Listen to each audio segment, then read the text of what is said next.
not talking to. Okay, hi. What do you think? We're at the Tower of London. I'm not gonna turn the video off again. It's a zoo here, actually. That's very cool. Ready? Yeah.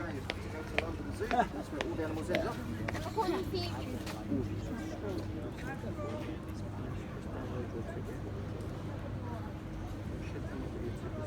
Sure, those things will get the main entrance though. Who cares?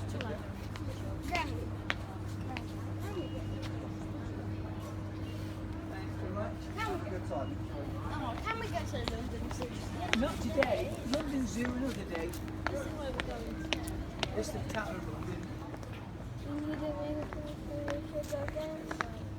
Well, that policeman looks old. Tower of London shop.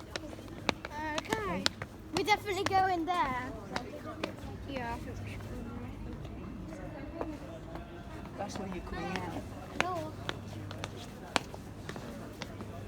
Hello. Mama. You might as well, here. Freddie. You want to have a look in your bag, sweetheart? Thank you. Pretend as if we're flying somewhere. Just open it up. I'm just going to check something on my phone. Do you have any sweets or chocolate in your bag? Shh! You'll take them off you. Open your bag, please. That ball stops me from getting thing packet, yeah. Open your bag, please. Hello?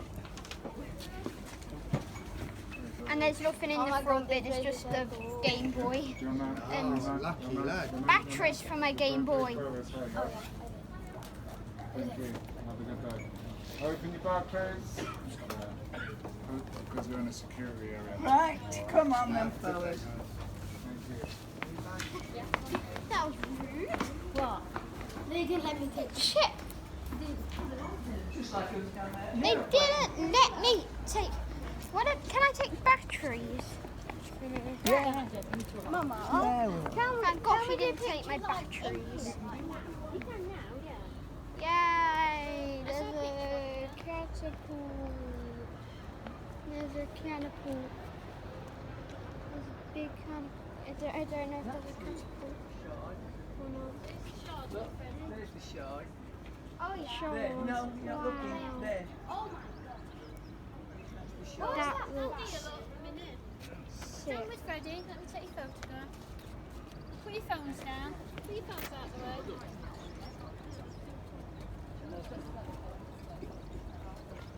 Thank you. That's where Sam used to work. There's shard. That was one time. I'm just going to.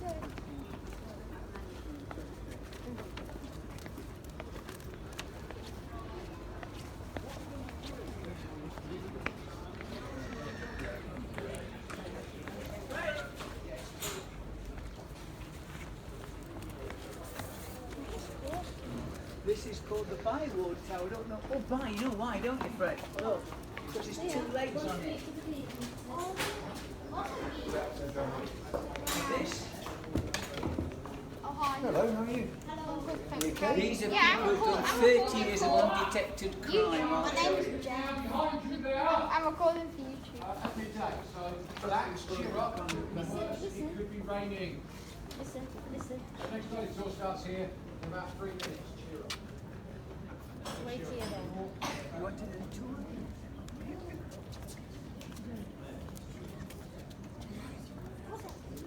It's going to take us round.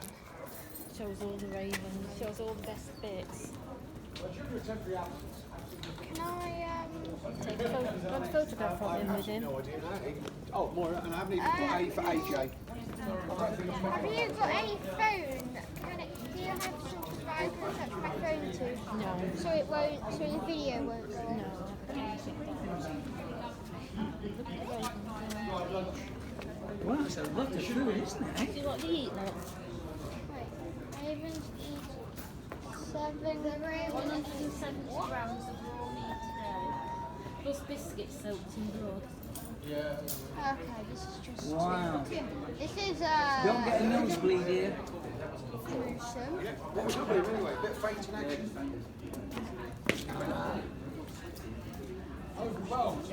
What's this bit? Video goes on. Grandad! Oh, that's ambulance.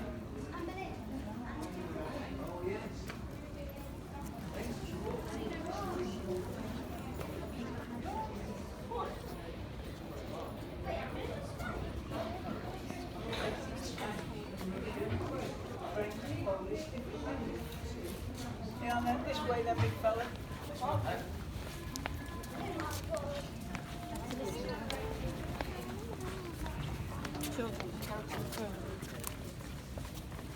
Yourselves, maybe your noses, face and all the rest of it. If you want to wear a mask, then please do. Is everybody okay? Yeah? Yes. Well, good morning.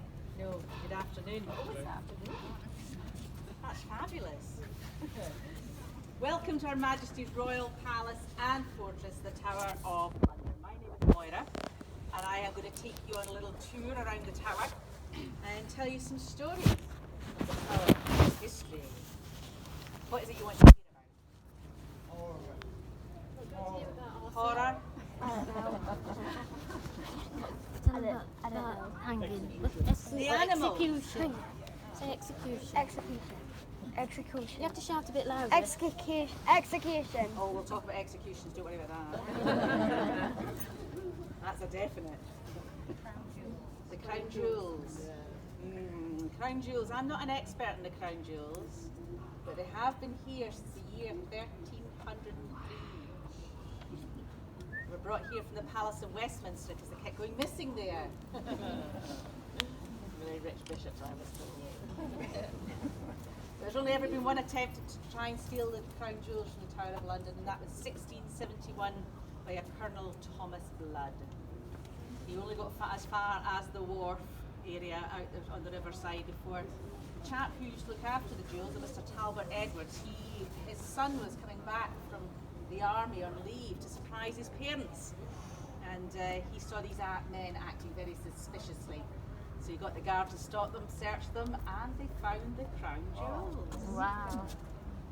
So apart from official business, they've never left the tower. That's our story and we're sticking to it.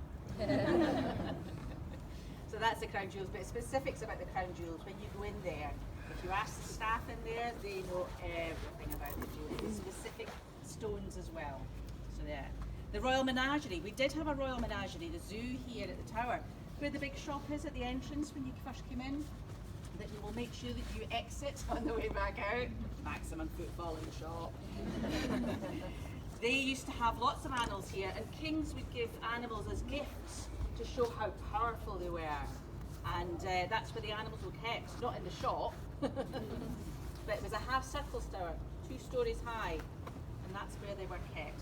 Before they were all moved to London Zoo in 1832. So we have replicas now. Have you seen the lions at the main gate? Well, there's some more animals inside as well. They're so well made, it's unbelievable. But let's get back to the tower's history. Yay. The story of the tower actually begins way back in the year of 1066. William, the Duke of Normandy, who was better known as William the Conqueror, defeated the Saxon king Harold II at the Battle of Hastings. But it took him another 12 years to go around England, putting his most trusted men in place and making England a cohesive and loyal country to the crown.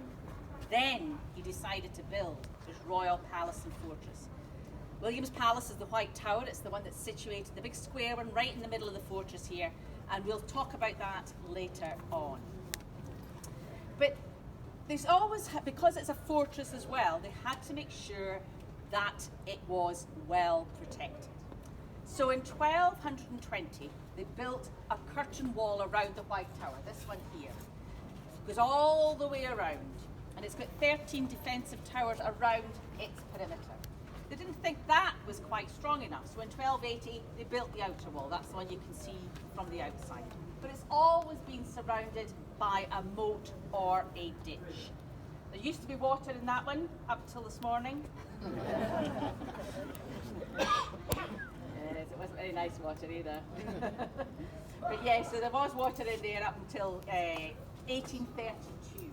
The Duke of Wellington, who was the constable of the tower at that time, because the moat had fallen into a really bad state of disrepair. It was smelly, it was full of nastiness, it was causing sickness. So he asked permission from Queen Victoria to have it drained and hard filled. So that is a Victorian moat that we have today. But what has the tower been used for throughout its long, long life? Well, many different things. We've already talked about a couple. But of course, one of its most infamous uses was that of a state prison. Now, some of the prisoners of the tower, they paid their ultimate price because they were taken out to Tower Hill and were publicly beheaded. The first victim in 1381 was a man called Simon Sudbury, the Archbishop of Canterbury. But he was murdered at the hands of peasants during the Peasants' Revolt. He tried to raise the taxes.